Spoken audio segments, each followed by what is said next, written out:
ल सुन त काउ भगवान हो अनि हामीले के मासु खानुहुन्छ र के खानुहुन्न भन्दै त हामीले कुखुरा र खसीको बाख्राको खानुपर्छ अनि हामीले गाईको खानुहुन्न गाईलाई हामीले ढोक गरेर काउको दुध खुवाएर काउलाई तिहारमा हामीले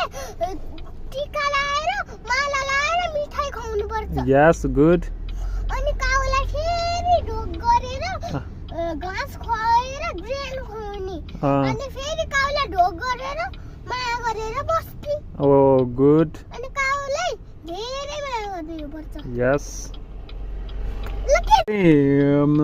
कुखुरा के खान्छौ अनि खसीको के खान्छौ बाख्राको के खान्छौ र चाहिँ गाईको के खान्छौ र भैँसीको के खान्छौ ल भन म भैँसीको दुध खान्छु बरु गाईको नि तर म गाईको नि सुसुनी खान्थे गाईको सुसुनी खान्थे म गाईको सुसु नि खाने दुध नि खाने अनि भैँसीको सुसु खाने अनि चाहिँ कुखुराको चाहिँ के खाने भन त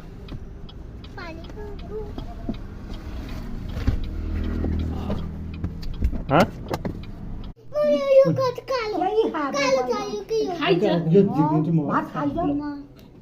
फेरि आफै नजिक्नु भनेको कति छुट्यो अफिस जाने बर्थडेको दिन केक गर पहिले झिकिदिन्छ कि अफिस यो खान्छ कि अब तल मेरो आमा आमा उता हेर्नु अरे उता नातिलाई ल सबैको अनुहार छुच्चो के